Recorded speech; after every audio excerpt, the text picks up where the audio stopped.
자, 그 HTML 이미지와 하이퍼링크에 대해서 설명을 드리겠습니다. 자, 먼저 이제 이미지를 어떻게 다루느냐. 이미 우리가 img라는 태그 써봤죠. 예, 그 img라는 태그를 사용하시면은 특정 위치에 웹페이지 문서에 그 이미지를 삽입을 할 수 있고요. 그 다음에 이제 실제 우리가 뭐 브라우저로 이렇게 띄워 보시면 이미지가 나타나요. 그래서 이미지에 사용되는 이거 속성들이 여러 가지가 있는데 기본적으로 필수 속성이 source라는 속성이었죠. 그런 이제 속성들 사용해서 이미지가 있는 내가 이제 화면에 띄우고자 하는 그 이미지 경로와 이미지 이름을 지정해 주면 됩니다. 그죠? 그 외에 뭐 가로폭이라든지 높이 값을 줘서 이미지 크기를 조절할 수도 있었습니다. 자, 그런 내용들 세부적으로 한번 볼 거고요. 그 다음에 이제 링크 만들기가 뭐냐면 여러분들은 이제 그 예를 들어서 네이버 같은데 이런 게 이제 들어가 보시면은 네이버 들어가 보시면 여기 메뉴 누르면 다른 페이지로 바뀝니다. 사전 한번 눌러볼게요. 이렇게 바뀌죠. 뭔가 이렇게 누르면 하이퍼링크가 되어 있기 때문에 링크라는 게 연결이죠.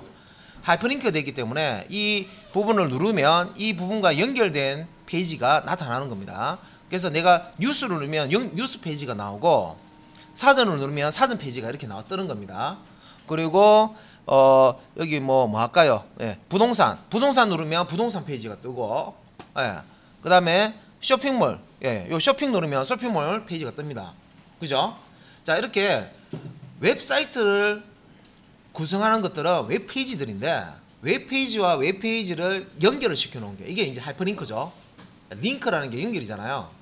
그래서 우리가 마우스 포인터를 갖다 놓고 여기 보면 밑줄 이렇게 생기잖아요. 그죠? 보통 기본 하이퍼링크를 그러면 밑줄 생기는데 이걸 누르면 이 부분과 연결되어 있는 문서가 화면에 탁 나타납니다. 뭐 다른 얘기로 이걸 누르게 되면 이것과 연결되어 있는 페이지로 접속이 된다. 이렇게 이제 표현을 할 수도 있죠.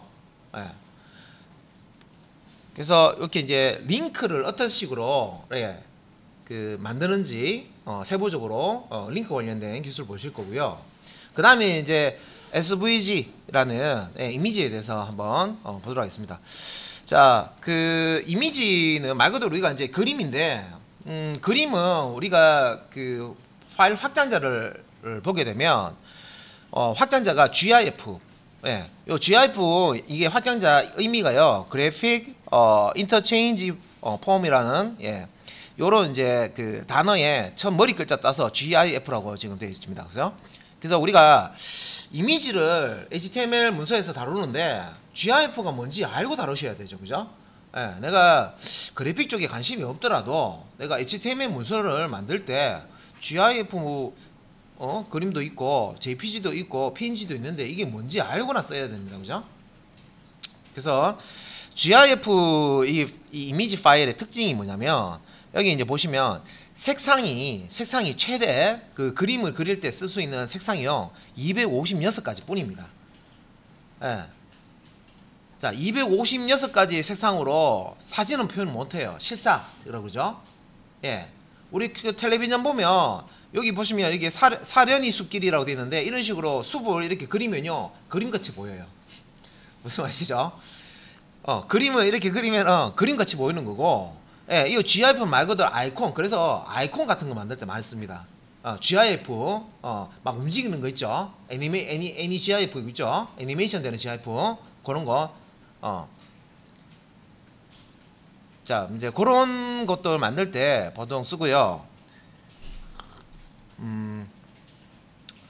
자, 그래서 이제 색상 수가 표현할 수 있는 색상 수가 적기 때문에 실사는 표현 못 합니다. 그거 기억하시고, 그렇지만 다른 이미지 파일 형식에 비해서는 용량이 작아요. 그러니까 실사 이미지를 표현하기 위해서는 많은 수의 색상을 표현하기 위해서 많은 정보가 필요하거든요. 많은 정보 필요한데 그래서 용량도 커지는데 얘는 GIF 같은 경우는 실제 이제 쓸 수 있는 색깔이 256가지밖에 안 돼요. 그래서 정보를 이게 용량을 많이 안 차지해요.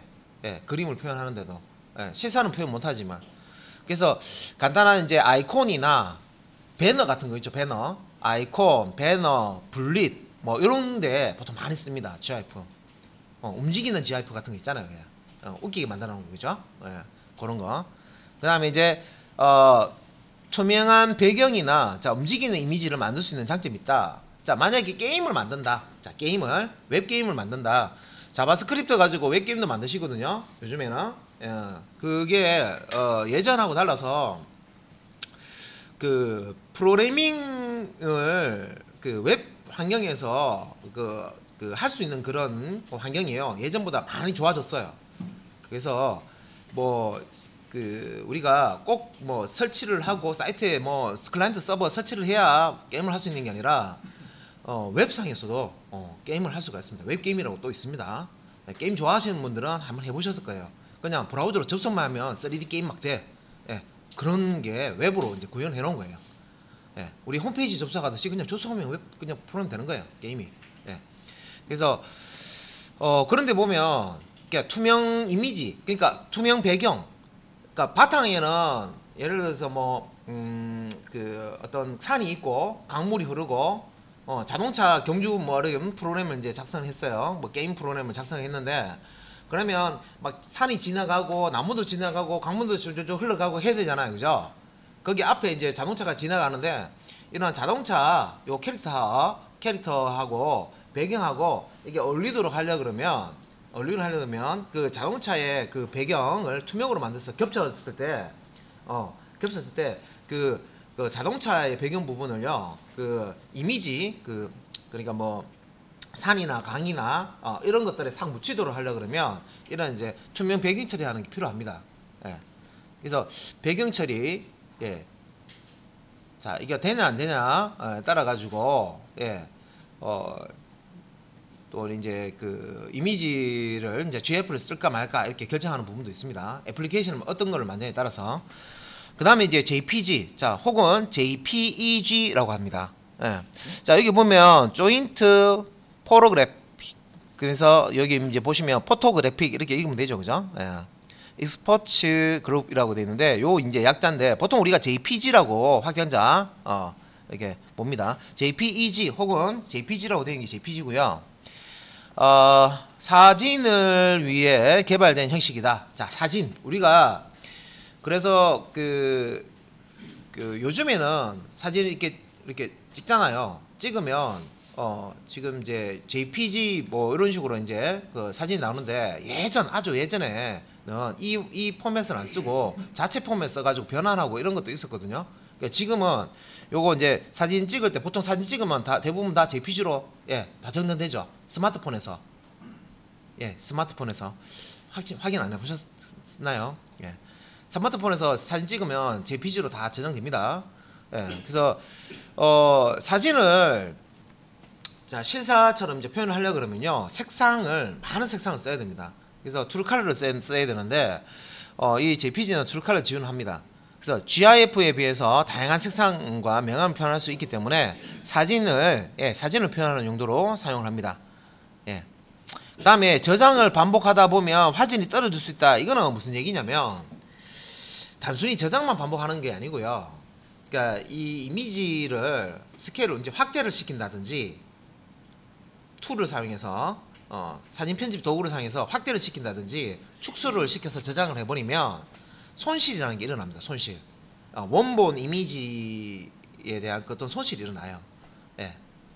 그래서 원본처럼 그렇게 손실이 없는 완벽한 그런 이미지를 이제 유지할 수가 없다, 그런 뜻입니다. 자, 그다음에 이제 PNG, 포터블 네트워크 그래픽이라고 나오죠. 요 이제 PNG도 요즘에 많이 씁니다. 자, PNG는 요 GIF와 JPG의 장점을 따서 만든 겁니다. 그래서 보면 자 GIF에 보면 장점이 뭐냐면 배경을 투명 처리를 할 수 있어요. 투명 배경을 그래서 여기 보면 투명 배경을 만들어서 다양한 색상도 자 여기 이제 그 투명 배경을 만들 수 있고요. 그다음에 JPG 쪽에 보면 사진을 표현할 수 있는 많은 색상을 쓸 수 있다 그랬죠. 툴컬러를 쓸 수 있다 그랬습니다. 그래서 이 JPG의 장점인 요 많은 색상, 다양한 색상을 쓸 수 있다. 투명 배경도 쓸 수 있고 다양한 색상도 쓸 수 있다. 그죠? 장점만 딱 나온 거예요. 그래서 네트워크용으로 개발되었기 때문에 최근 많이 자 네트워크용으로 쓰려 그러면요 일단은 네트워크에서는 주고받아야 되잖아요. 용량이 너무 크면 안 돼요, 그죠? 그러면 그런 부분들도 어느 정도 예, 감안해서 만들었다는 거죠. 예, 네트워크로 빨리 보내고 빨리 받고 해야 되잖아요. 예, 그래서 PNG가 확장자 PNG 됐으면 이미지 보면 대부분 이 외에도 그 다른 확장자를 가진 이미지가 있습니다. 그런데 웹에서 주로 다루는 확장자는 GIF, JPG, PNG 이 정도만 아시면 됩니다. 예, 웹페이지에서 쓰는 거. 자, 그 다음에 이미지를 HTML 문서 만들 때 이제 추가하실 때는요, 요 img라는 태그 쓰는데 이 img는 시작 태그만 사용되는 그런 이제 태그입니다. 보통 이제 HTML 태그는 시작 태그, 여는 태그와 종료 태그, 닫는 태그를 예, 한 쌍으로 씁니다. 대부분. 그런데 메타 태그라든지 BR 태그라든지 HR 태그라든지 수평선 긋는 HR 태그라든지 요 이미지 태그 같은 경우에는 시작 태그로만 사용됩니다. 닫는 태그 없어요. 그래서 자 이미지 넣을 때 쓰고요. 기본형에 이렇게 보면 src라는 이제 속성을 쓰셔야 되는데 어떤 이미지를 그 화면에 보여줄 것인지 경로와 활 이름을요 여기에 적습니다. 사실 여기 이제 보면 경로라고 돼 있는데 경로와 예, 이미지 파일명 이렇게 들어가야 되죠. 경로와 이미지 파일명. 예. 그래서 같은 경로면 현재 폴더면 예, HTML 문서가 있는 폴더와 똑같은 같은 경로에 있으면은 경로를 생략 가능해요. 그래서 여기에 파일 이름만 들어가면 되는데 만약에 다른 경로에 이미지가 저장되어 있어요. 따로 이미지스 해가지고요 다른 폴더를 만들어서 거기에 이미지가 다 들어가 있어요. 그러면 그 경로가 먼저 앞에 오고요. 그 다음에 실제 이제 불러올 파일명을 뒤에다가 예, 적어 주셔야 됩니다. 예. 자, 우리가 이제 그 src를 속성이라고 그러고요. 여기 이제 들어갈 이제 다운표 안에 큰 다운표 안에 들어가는 내용을 속성의 값이라고 합니다. 요런 이게 이제 한 세트입니다. 속성은 값 요렇게 이제 한 세트입니다.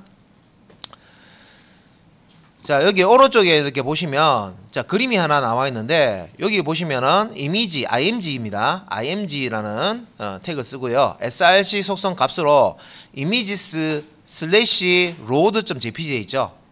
예, images라는 폴더 안에 있는 load.jpg를 띄워달라 그런 뜻입니다. 그래서 이미지가 이렇게 출력이 됩니다. 원본 이미지 크기로 출력이 됩니다. 크기 지정이 안 됐으면 원본 이미지 크기가 그대로 출력이 됩니다. 그 다음에 alt라는 속성이 있는데 요거 같은 경우는 이미지가 화면에 비정상적으로 출력이 안 됐을 때 그때 자, 요 이미지 자리에 나타낼 텍스트를 alt라는 이 속성의 값으로 넣어줍니다. 자, 그래서 이제 이미지 이 태그의 속성을 다시 한번 보면요.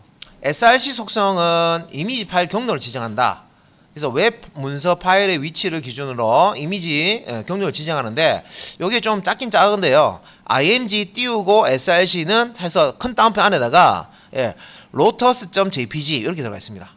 예, 요거 파일명입니다. jpg 확장자가 jpg인 이미지 파일명 같은 경로일 때. 그래서 웹 문서 파일의 위치를 기준으로 이미지 경로를 지정한다는데 요 HTML 문서를 만든 폴더에 같이 요 이미지가 있을 때는 예, 그냥 이미지 이름만 쓴다 그런 뜻이고요. 예. 자, 만약에 그 현재 HTML 문서가 있는 폴더에 이미지가 같이 있는 게 아니라 하위 폴더에 images라는 폴더에 lotus.jpg가 들어있다 그러면 images/lotus.jpg 여기서 앞에 경로 넣어주시고요. 슬래시 한 다음에 이미지명 이렇게 해주시면 읽어낼 수가 있습니다. 그래서 웹사이트에 있는 이미지도 주소를 알아내어서 src 속성을 사용할 수 있다. 이 얘기는 무슨 얘기냐면 우리 컴퓨터에 있는 이미지만 화면에 보여줄 수 있는 게 아니라 네트워크가 되면 인터넷이 되면 자 서울에 있는 이미지, 제주도에 있는 이미지, 미국에 있는 이미지, 뭐 일본에 있는 이미지, 중국에 있는 이미지, 예, 웹서버에 있는 이미지를요 주소를 줘서 끌고 올 수가 있습니다. 꼭 이미지가 내 컴퓨터에 있을 필요는 없어요. 예, 인터넷상에 어딘가에 존재하면 그 인터넷 서버의 주소만 요 src 예, 속성 값으로 주시면 인터넷 주소를 주시면 거기서 이미지를 끌고 옵니다. 예, 그런 기능도 됩니다. 자, 그 다음에 이미지 태그에 넣을 수 있는 두 번째 여기 이제 속성에 보면 ALT라는 속성이 있습니다.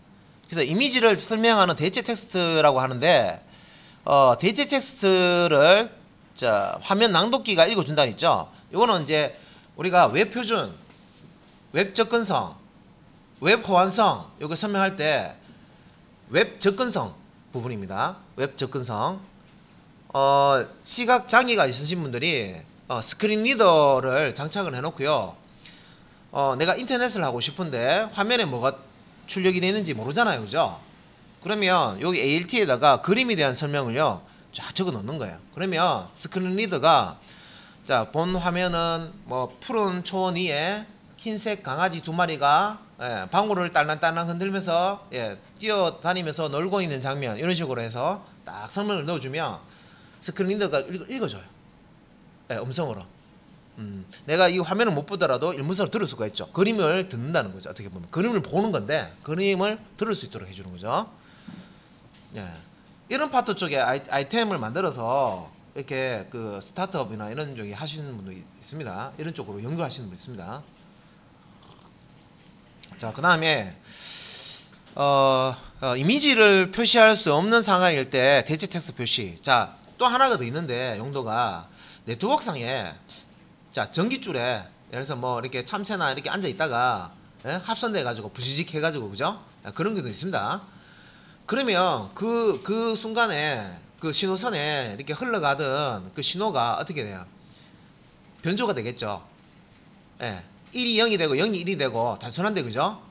그렇게 되면 엉뚱한 신호가 들어옵니다. 그죠? 그렇게 되면서 이렇게 한 번씩 우리가 인터넷 할 때 보면 웹사이트가 제대로 안 뜨고요. 막 깨져서 들어오죠. 네트워크가 좀 불안정할 때 화면이 깨져서 들어옵니다. 그러면 F5번 키 눌러서 다시 눌러서 다시 전송받잖아요. 그죠? 그래서 그런 경우에 이미지가 제대로 전송이 안 된 경우에 자, 홈으로 가기라고 이렇게 글자 띄워주죠. 이 아이콘 뒤에다가 이렇게 텍스트를 띄워줍니다. 그러니까 이미지가 정상적으로 표시가 돼야 되는데 그걸 안 되는 상황에 대해 그렇게 이제 글자가 이거 ALT라는 속성에 지정된 글자가 나타난다 생각하시면 돼요.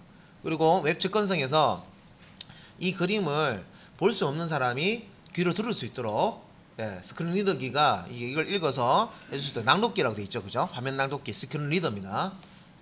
스크린 리더를 우리말로 하면 화면 낭독기라고 해놓은 거예요. 자, 그리고 우리가 웹페이지 만들 때 이미지를 많이 쓸 건데요. 이미지를 원본 이미지 크기 사이즈대로 무조건 이제 웹사이트에 올리면 이게 문제가 또 생겨요. 왜냐면 내가 작은 이미지 필요하면 작은 이미지를 편집해야 되고요. 중간 이미지 필요하면 또 중간 이미지를 편집해야 되고, 큰 이미지인데 약간 좀 크기가 좀 모자라요. 꽉 차야 되는데 그러면 그것 때문에 또 편집을 해야 돼요. 그러면 편집을 하는 시간이 또 많이 걸립니다. 그죠? 근데 편집 없이 이 이미지의 크기를요, 굳이 내가 편집하지 않고도 가로 크기, 세로 크기를 임의로 조정해서 화면에 띄워줄 수가 있어요. 그 속성이 width와 height라는 속성입니다. 그러니까 이미지 크기, 원본 크기가 있는데 원본 크기는 엄청나게 커요. 그런데 나는 이거 썸네일처럼 작게 이렇게 출력하고 싶어요. 내가 편집 없이. 그러면 요 width, height 속성 값을 작게 주시면 돼요. 보통 픽셀을 쓰는데 우리 해상도 표시할 때 가로, 세로, 픽셀 쓰죠. 가로, 세로, 몇 픽셀 이렇게 얘기하잖아요. 그죠? 해상도 얘기할 때. 이미지의 크기도요, 픽셀로 보통 얘기를 합니다. 가로 몇 픽셀, 세로 몇 픽셀. 그래서 원래는 가로가 뭐 1000픽셀 넘어가고 세로도 한 800픽셀 넘어가는데 내가 가로 100, 세로 80 이렇게 만들어 주고 싶다. 그러면 위스에 100, 그다음에 하이트에 80 이렇게 넣어 주시면 작은 어떤 미리 보기 할 때 뭐 썸네일 이렇게 띄우잖아요. 그죠? 그런 형태의 내가 편집 없이 그냥 바로 이렇게 보여줄 수가 있습니다. 그래서 만약에 width나 height라는 이미지 태그 안에 쓰는 속성들입니다. 지금 설명드리는 건. 그래서 width나 height라는 속성을 쓰지 않으면 그럼 어떻게 되느냐? 원본 크기로 그대로 나타납니다. 원본 크기. 그러니까 이미지 원래 크기 있죠. 그 크기가 브라우저에 탁 출력이 된다는 거죠. 자, 그리고 이제 이 속성을 이용해서 화면에 자 표시하는 이미지 크기를 이제 조정할 수가 있고, but 있죠. 이미지 파일의 용량은 그대로다. 자, 그림 원본이 있어요. 이걸 이제 큰 크기, 가로 뭐 1000이 넘고 세로 1000이 넘는 이미지가 있어요. 근데 이걸 가로 100, 세로 100으로 10분의 1로 줄였어요, 제가. 화면 크기로 화면을 이렇게 줄여가지고요, 썸네일 형태로 만들어서 화면에 출력한다 해서 용량까지 줄어드는 건 아니다, 그런 뜻입니다. 용량하고는 상관없어요. 얘가 원본 이미지를 막 편집하는 게 아니라 원본 이미지는 그대로 놔두고요, 파일은 그대로 놔둬요. 예, 원래 가로 세로 1000 넘는 그런 이미지는 손도 안 돼요. 그냥 그 정보만 이용하는 거예요. 불러와서 메모리상에서 스케일을 줄여서 가로 100, 세로 100으로 줄여서 보여주는 거예요. 그렇기 때문에 실제 이제 이게 원본을 막 수정해서 막 편집해서 막 이렇게 만드는 게 아니기 때문에 용량 변화가 없습니다. 그대로예요. 그 원본 그 이미지 용량 변화가 없습니다. 포토샵에서 우리 편집하는 게 아니에요. 그거 생각하시면 안 돼요. 화면에 실행할 때만 사이즈 이렇게 줄여서 하는 건데 실제 파일 용량하고는 상관없어요. 용량은 그대로입니다. 자, 그 다음에 이 부분은 앞에서 다행히 했던 부분이니까 빨리 넘어갈 수 있어요. 우리가 테이블, 표 만들기 했을 때 캡션이라는 태그 기억나세요? 캡션 사용해가지고 테이블 상단에 표 상단 중앙에 표 제목을 넣었었죠. 근데 그 위치는 우리가 마음대로 못 바꿔요. 예. 그런데 만약에 내가 표 밑에 아래쪽에다가 내가 제목을 넣고 싶다 하면, 예. 그럴 때는 그러면 캡션 안 쓰고 그럼 어떻게 되느냐? 예. 요 피규어와 피그 캡션을 쓰시면 됩니다. 예. 표에 사용할 때 이 피규어와 피규어 캡션 사용해서, 예. 뭐 표의 위쪽이든 아래쪽이든 어디든, 예, 우리가 이제 피규어 캡션 위치를 테이블 위에 넣든 아래쪽에 넣든 해서 위치 조정을 할 수 있었는데, 그림 같은 경우에도 뭐 우리가 우리 교재나 이런 거 보면 표 밑에도 뭐 표 몇 다시 몇 이렇게 넣고 그림 이렇게 설명돼 있잖아요. 그림도 마찬가지예요. 예, 그림 몇 다시 몇 돼서 이 그림은 무슨 그림입니다, 이렇게 설명돼 있죠. 예. 그래서 그런 이제 설명글을 이미지에 대한 설명글을 이제 붙일 때 이 피규어와 피규어 캡션을 쓰실 수가 있습니다. 자, 그러면 이제 앞에서 우리가 테이블을 했기 때문에 이 이미지, 자 여기 보시면 피규어로 감싸는데요, 요 안에다가 이미지를 넣고요, 이미지와 한 세트인 피규어 캡션을 넣으시면 됩니다. 그러면 요 이미지 태그 아래에 피규어 캡션을 넣었기 때문에 요 그림 밑에 그림 설명이 이렇게 들어갑니다. 완만하고 부러운 용능이 오름, 그죠? 예, 그림 이미지 태그로 그림을 먼저 출력하고, 그죠? 이미지스 폴더 안에 있는 오름-1 jpg를 출력하고, 그 다음에 피규어 캡션에 있는 요 설명을 출력을 한 겁니다, 그죠? 만약에 요 설명을 그림 위에 출력하고 싶어요. 그러면 어떻게? 피규어 캡션이라는 요 시작 태그, 종료 태그 요 내용을 잘라내기 위해서 이미지 태그 위에다가 넣으시면 되죠. 이미지 태그 위에 넣는데 피규어 이 태그 시작 태그 아래 사이에다 넣으셔야 됩니다. 이미지와 피규어 시작 태그 아래 요 사이에다가 피규어 캡션 넣으시면은 그림 위에 캡션이 들어갑니다. 예. 자, 그 다음에 이제 하이퍼링크 만드는 거 한번 보면, 하이퍼링크 제가 우리 메뉴 같은 거 만들 때 하이퍼링크 이제 사용할 수도 있고요. 예. 자, 어떤 내용을 클릭을 하게 되면 그 내용과 연결되어 있는 문서를 띄워주는 거, 이제 보여주는 거죠. 그래서 하이퍼링크랑 다른 문서 혹은 다른 웹사이트, 다른 사이트로 바로 연결해주는 기능이 하이퍼링크다. 자, 외부 사이트나 외부 페이지로도 연결이 가능하다. 예. 그 다음에 메뉴뿐만 아니라 원하는 곳에 링크를 만들 수도 있다. 예, 메뉴도 쓴다는 얘기죠. 메뉴뿐만 아니라 원하는 곳에 링크도 만들 수 있다. 뭐 책갈피 기능이라고 해서요, 같은 문서 내에서도 위치를 지정해서 왔다 갔다 할 때 책갈피 기능도 요 하이퍼링크 기능을 씁니다. 자, 그러면 하이퍼링크 요 기능은 어떤 태그를 사용을 해야 되느냐? 자, 여기 보시면은 A라는 태그가 있습니다. A. 자, 영문자 A입니다. 말 그대로. 예. A. 예. 앵커라는 이름을 가지고 있고요. 앵커 태그입니다. A라는 앵커 태그를 쓰면 되는데, 자, 요 태그의 중요한 속성이 href라는 요 속성입니다. 자, 요 href 속성, 자, 요 href 속성에다가 값으로 자, 이 링크를 클릭했을 때 보여줄 페이지, 예, 페이지를 여기 주소를 여기 넣어 주시면 됩니다. 예, 링크할 페이지의 주소, 예, 보여줄 그 페이지의 파일명, 경로와 파일명, 그죠? 예, 주소를 이렇게 값으로 넣어 주시면은 이거 눌렀을 때 그쪽 사이트로 이제 이동을 한다든지 연결되어 있는 문서를 보여준다든지 한다는 거죠. 근데 이제 이 A 태그는 예, 시작 태그가 있고 끝 태그가 있습니다. 그러면 자, 우리가 메뉴에처럼 예를 들어서 그 아까 제가 보여드렸던 자, 네이버 일단 보시면요. 자, 여기 이제 만약에 여기 이제 뉴스가 있어요. 자, 뉴스라는 하이퍼링크를 만들고 싶어요. 그러면 어떻게 만들어야 되냐면 형식이 자, 꺽쇠가를 열고 ahref 해서 뉴스 페이지가 있는 주소를 넣어야 됩니다. news.html 이렇게 넣어야 되겠죠, 그죠? 넣고 자, 여기 시작 꺽쇠갈로 닫고요. 여기 그 꺽쇠갈로 열고 /a 자, 요게 이제 닫는 태그죠. 자, 시작 태그, 끝 태그입니다. 시작 태그와 끝 태그 사이에 뉴스라고 텍스트 넣으시면 돼요. 그러면 이것처럼 나옵니다. 뉴스, 그죠? 뉴스라는 글자에 하이퍼링크를 달은 거예요. 그래서 지금 여기는 텍스트라고 되어 있는데 이 자리에다가 텍스트라고 되어 있는 자리가 뉴스라고 넣으면 예, 뉴스라는 글자를 클릭을 했을 때 요 href 속성이 가리키는 곳으로 이동을 합니다. 예. 자, 이동을 한다. 연결되어 있는 페이지를 보여준다. 사이트로 접속한다. 똑같은 말입니다. href라는 속성. 자, 여기 이제 링크할 주소가 들어간다. 자, 그런데 이걸 이제 우리 메뉴를 쓸 때요. 메뉴에 많이 이제 이 하이퍼링크를 답니다. 보통 이거죠. 클릭했을 때 다른 내용 보여주는 게 이게 메뉴 기능이잖아요. 서브 메뉴 첫 번째 거 누르면 첫 번째 서브 페이지가 나오고 두 번째 서브 메뉴 누르면 두 번째 페이지 나오고 이렇게 해야 되잖아요, 그죠?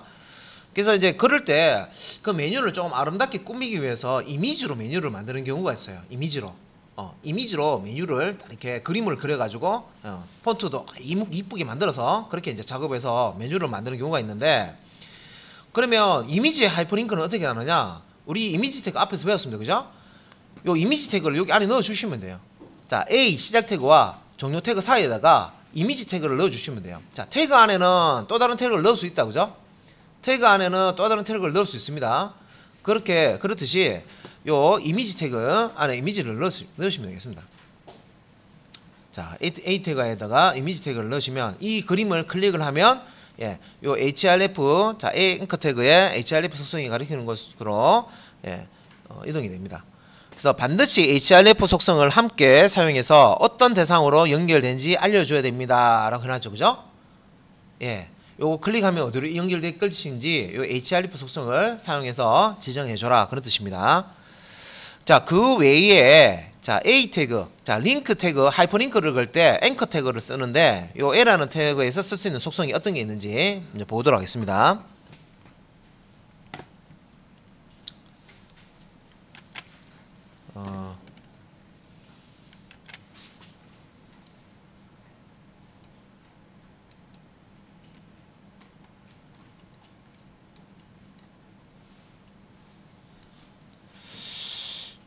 잠시만요.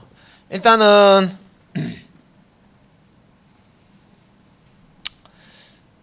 자, 그 첫 번째 href는 제가 설명을 드렸고요. 예, 그 링크한 문서나 사이트 주소를 입력한다 이렇게 설명을 드렸고요. 자, 요 타겟. 자, 요거는 이제 링크한 내용이 자 표시될 위치를 지정해 줄 수가 있습니다. 예. 자, 요거는 이제 프레임 같은 거 이제 사용할 때 특정 영역에 이제 띄워줄 때 쓸 수 있기 때문에 자바스크립트 쪽에 이렇게 같이 연동하면서 한번 해보시면 되겠습니다.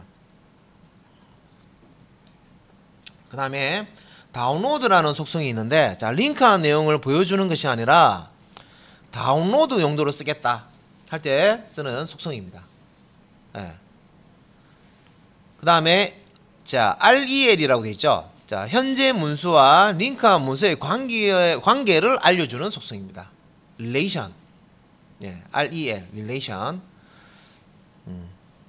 다음에 href 랭이라는 속성이 있는데 요거는 링크한 문서의 언어를 지정하는 예, 그런 이제 속성입니다.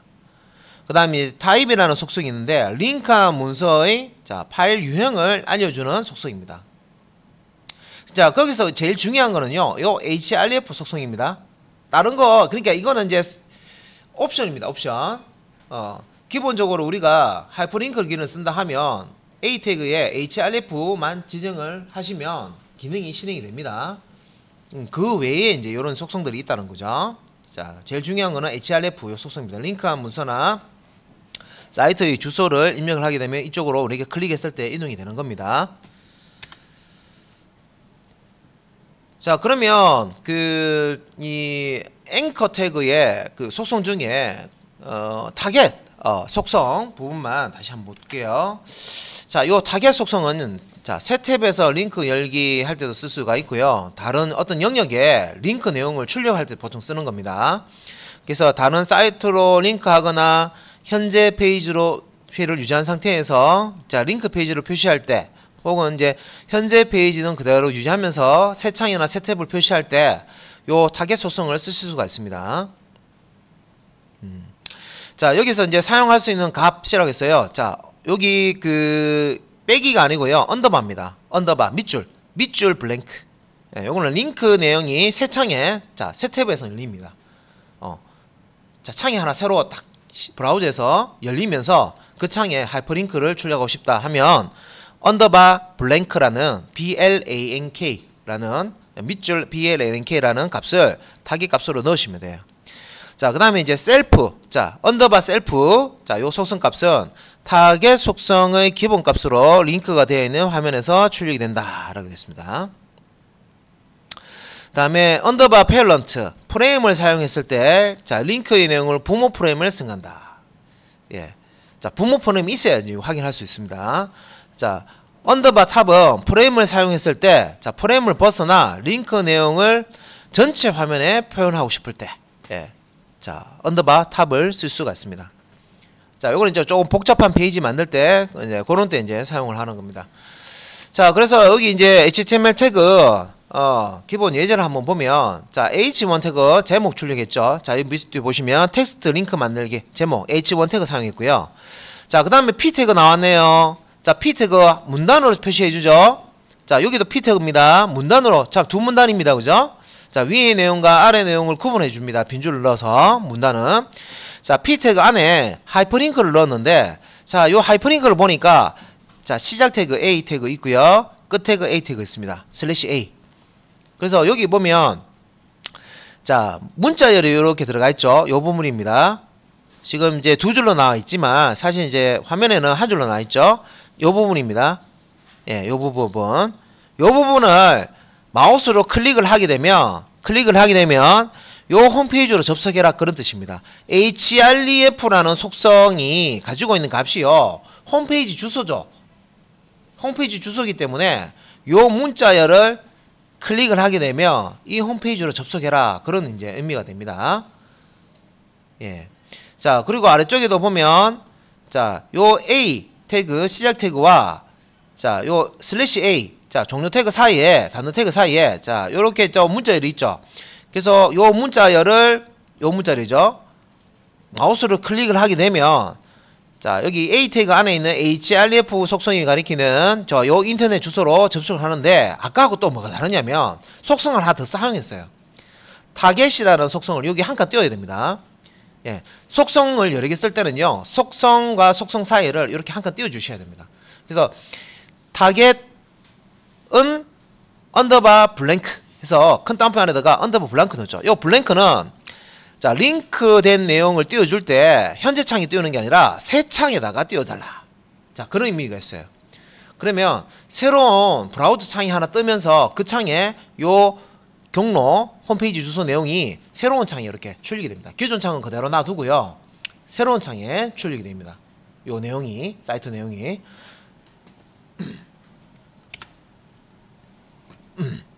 자, 그 다음에 자, 한 페이지 안에서 점프하는 앵커, 자, 앵커라고 지금 되어 있는데 자, 요거는 이제 우리가 책갈피 기능으로 합니다. 책갈피 기능이라고 하고요. 책갈피. 우리 이제 책 볼 때 보면 어디까지 읽었다 해서 이렇게 책갈피 꽂아 놓으면 다음에 처음에 그 부분 찾을 때 책갈피 딱 잡으면 빨리 찾아갈 수 있죠. 그래서 하나의 문서가 조금 길게 되어 있어요. 스크롤 바를 많이 내려야 돼. 스크롤 바를 한 50번 이렇게 내려야 돼. 내용이 많아서. 그런 경우에 책갈피를 목차처럼 만들어 놓으시면요. 책갈피 여기에 목차처럼 만들어 놓으시면 이걸 눌러서 해당 위치를 빨리 찾아갈 수가 있습니다. 그래서 한 페이지 안에서 점프하기. 자, 앵커라고 되어 있는데, 자, 앵커를 사용하려면 우선 자, 이동하고 싶은 위치마다 ID 속성을 이용해서 앵커를 만들면 된다. 그래서 자, A라는 태그에 이 grep 속성을 사용해서 링크를 하는데 앵커 이름 앞에는 샵을 붙여서 표시한다. 자, 기본 형식이 나옵니다. 자, 기본 형식을 보니까 자, ID는 요 태그가 있고요. ID는 앵커 이름이라고 되어 있죠. 그 다음에 이제 여기 텍스트 또는 뭐 이미지라고 되어 있는데 어떤 특정 이제 태그에 이렇게 이제 ID 속성에 요 앵커 이름을 이렇게 주시면 돼요. 그러면 자, 여기 밑에 보시면 href 속성 값에 원래 하이퍼링크 주소를 넣는다 그랬죠. 페이지나 경로 하이퍼링크 한 페이지의 경로 혹은 이제 페이지 그다음에 사이트 주소 이런 것들을 href 여기에 넣는데 그게 아니라 여기 지금 id는 요 앵커 이름 해서 요 앵커 이름이 책갈피입니다. 요게 이제 책갈피고요. 요 책갈피 이름을 요 href 요 값을 넣을 때 샵으로 시작해서 샵을 앞에 넣고요. 책갈피 이름을 앵커 이름이라고 있는데 넣고 이렇게 작성을 하실 때 이 텍스트 이미지라는 거를 우리가 마우스를 클릭을 하면 요 아이디가 요 앵커 이름인 곳을 찾아갑니다. 그래서 화면을 그쪽으로 이동시켜줘요. 그래서 이제 이게 이제 책갈피 기능이라고 하는 겁니다. 그래서 여기 이제 그 소스 코드가 이렇게 있는데 여기 보면 첫 번째, 두 번째, 세 번째 이렇게 이제 책갈피를 만들어 놓고요. 요 목록을 만들어 놓고 요 책갈피로 이동하는 겁니다. 첫 번째 누르면 이쪽으로, 두 번째 거 누르면 이쪽으로, 세 번째 거 누르면 요 아래쪽에 숨어 있는 부분으로 이동을 하는 거예요. 화면 이동을 하는 겁니다. 같은 페이지에서. 그래서 여기 아래쪽에 보시면 href 샵 메뉴. 자, 이게 id는 메뉴 돼 있죠.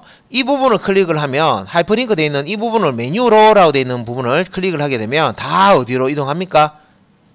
처음 목록으로 다 이동을 하죠. 목록으로. 목록으로. 요렇게 목록으로 이동하고요. 요 목록에서 특정 위치로 이동하기 위해서 이 부분 하이퍼링크 되어 있는 부분을 자, 컨텐트 1이라는 부분은 여기 메뉴 1이라고 되어 있는데 이걸 누르면 여기 책갈피죠. 앵커 이름이죠. 그러니까 샵 컨텐트 1이니까 ID 값이 컨텐트 1이라고 되어 있는 거 찾아갑니다. 여기 이제 여기 있죠. 그죠?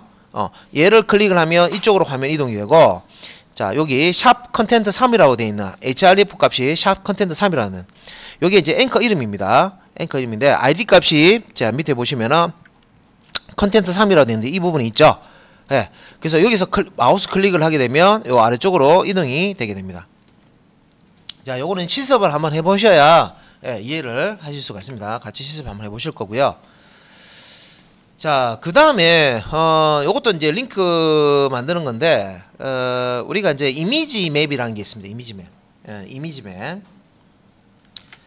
여기 이제 이미지를 보시면요. 요 이미지의 특정 부분을 클릭을 하면 A라는 페이지가 보인다. 예를 들어서 이런 것도 가능해요. A라는 HTML 페이지. 자, 이 부분을 클릭을 하면 B라는 HTML 페이지. 요 부분을 클릭을 하면 C라는 HTML 페이지.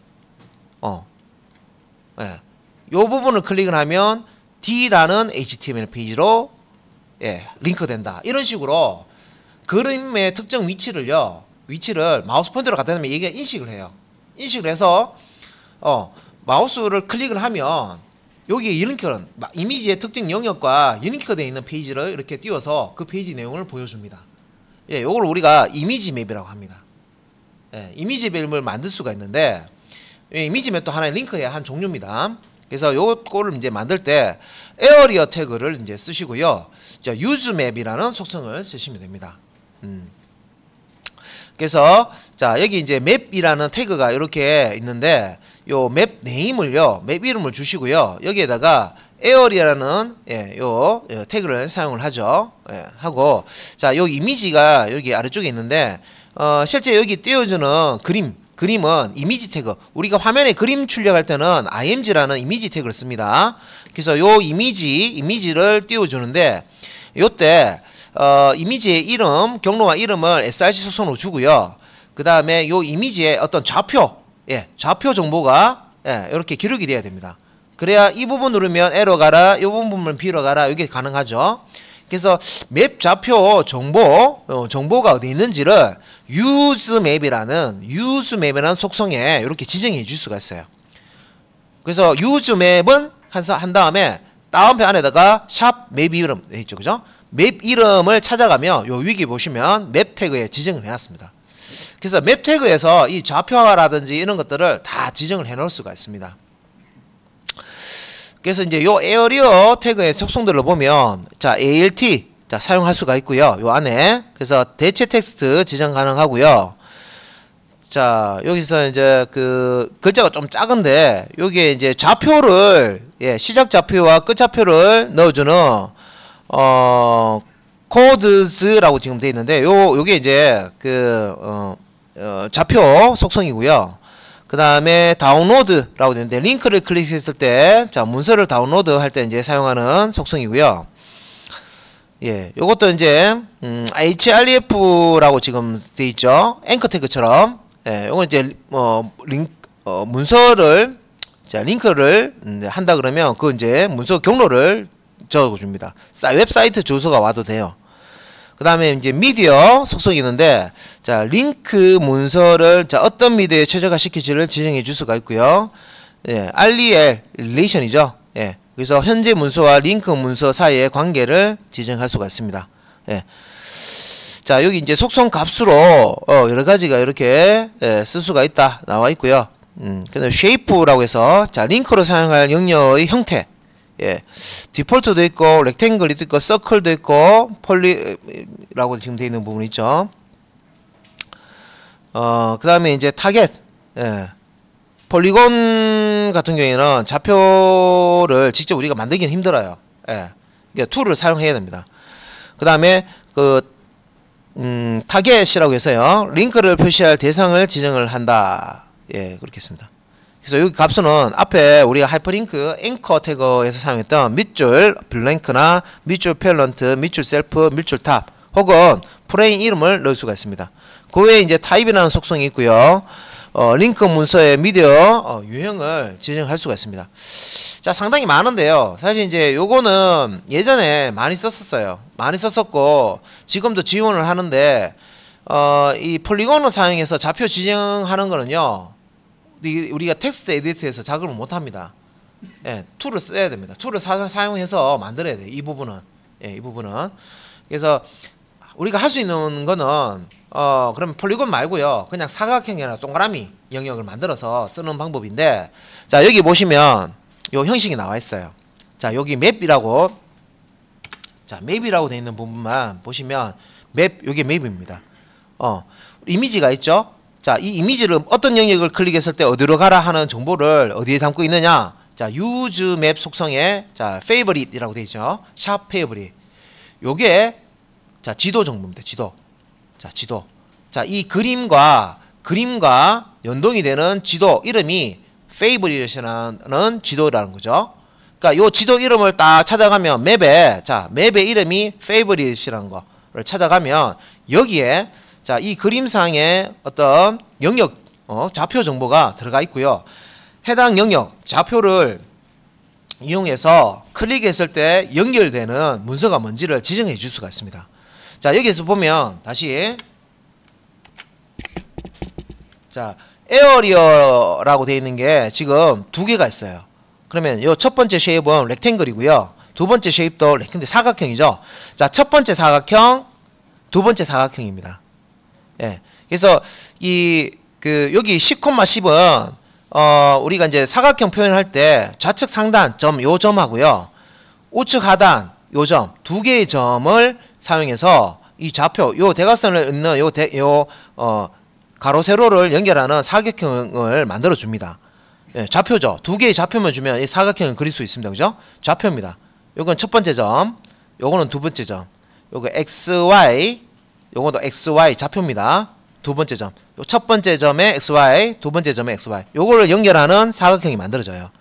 그러면 요 사각형 클릭하면 href 속성이 가리키는 카페 네이버 쪽으로 연결한다 이 말입니다. 예. 그리고 아래쪽도 자 여기 보시면 220에 10이죠. 요 영역이 220 x 220이고 y가 10이라는 뜻입니다. 요 부분입니다. 그리고 요 부분이 380 200 좌표입니다. 그러니까 요 두 점을 잇는 요 영역에 마우스 포인터를 클릭하시면 페이스북으로 연결된다 이 말입니다. 예. 그런데 이제 두 개 다 타겟을 밑줄 언더바 블랭크로 했기 때문에 현재 이 그 맵에 이 뭐 네이버나든지 페이스북이 출력되는 게 아니라 새로운 창을 띄워서 이렇게 브라우저가 있으면요. 브라우저에 보면 우리 그 새 창 하면 탭이 하나 더 생기죠. 이렇게. 예. 기존의 거 말고 하나 더 생깁니다. 이렇게 창이. 예, 하나 더 생깁니다. 그죠? 이렇게 새 창에다가 기존 창은 가다 놔두고 새 창을 하나 만들어서 여기에다가 자, 첫 번째 요 영역 누르면 네이버가 이렇게 출력이 되고요. 두 번째 누르면 페이스북이 내용이 출력이 되는 겁니다.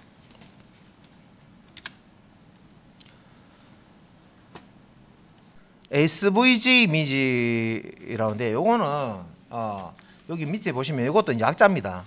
이제 이미지는 이미지인데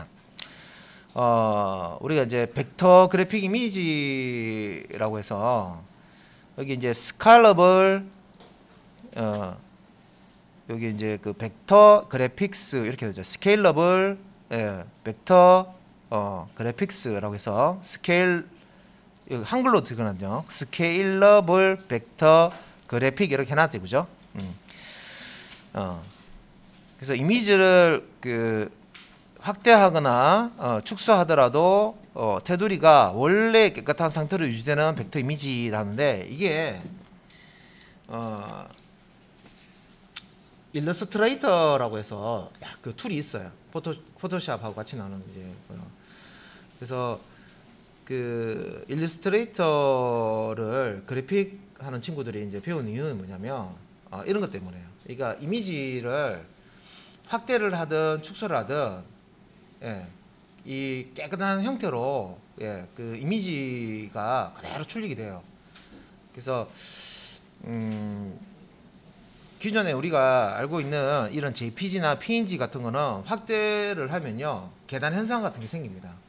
테두리 같은데 확대를 하면 그래서 그런 이제 울퉁불퉁해지는 이제 이런 현상이 있기 때문에 어떤 이제 그 출판물이나 이런 쪽에 보면 이 벡터 이미지를 많이 써요. 확대를 하더라도 깨끗하게 나오거든요. 그러니까 그 이유는 점으로 이렇게 찍어서 색깔을 찍어서 그림 그리는 방식이 아니고요.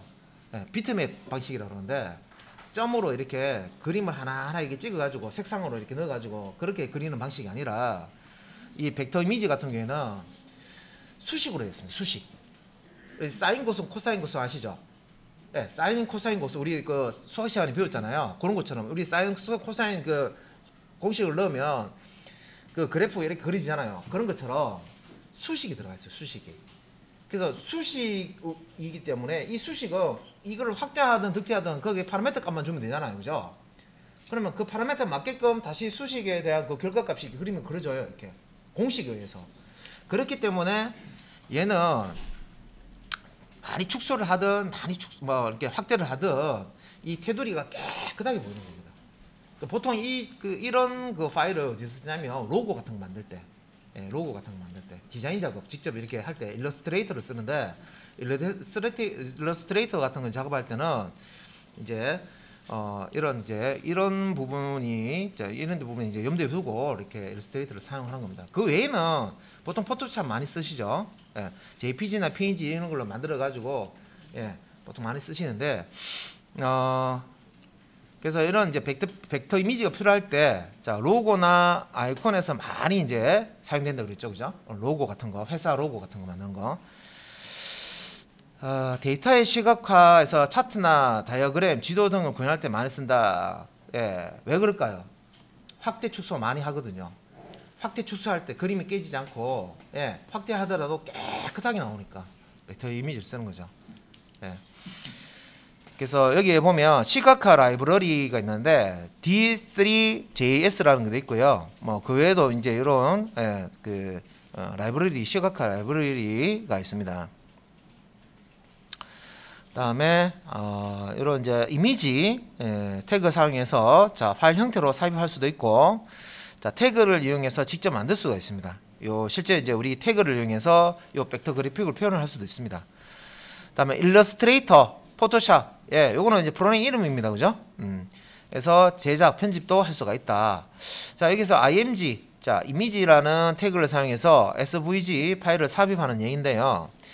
확장자가 svg라고 되어 있으면 아 요거는 벡터 파일이구나, 벡터 그래픽 파일이구나, 확대나 추수했을 때 테두리가 깨지지 않고 깔끔하게 공식으로 그림을 그리는 그런 방식입니다. 수식, 공식으로 수식이 이제 있고 그 수식에 값을 넣어주는 방식으로 그림을 그리는 거기 때문에 우리가 이미지를 아무리 확대하고 아무리 축소하더라도 예, 그 원본과 똑같은 형을 테두리를 그대로 유지를 해요. 깔끔하게. 그래서 이렇게 확장자가 svg라고 있으면 아 이거 svg 자 벡터 파일이니까 확대 추수했을 때 깨지지 않는다. 그 기억해 주시면 되고요. 자 편집기에서 여기 이제 머핀., 이게 머핀이죠. 머핀.svg 이제 요 내용을, 요 파일 내용을 볼 수가 있어요. 예. 들어가서 보면 좌표 정보가들이 색상 정보, 좌표 정보 이런 것들이 안에 다 들어가 있습니다. 예.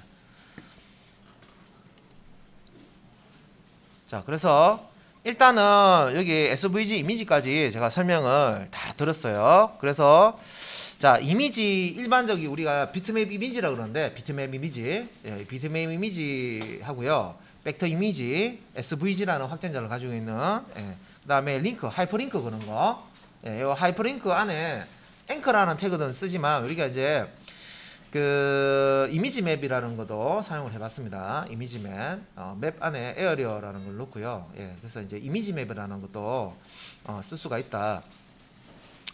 자 여기까지 일단 정리를 하고 예, 실습을 하도록 하겠습니다.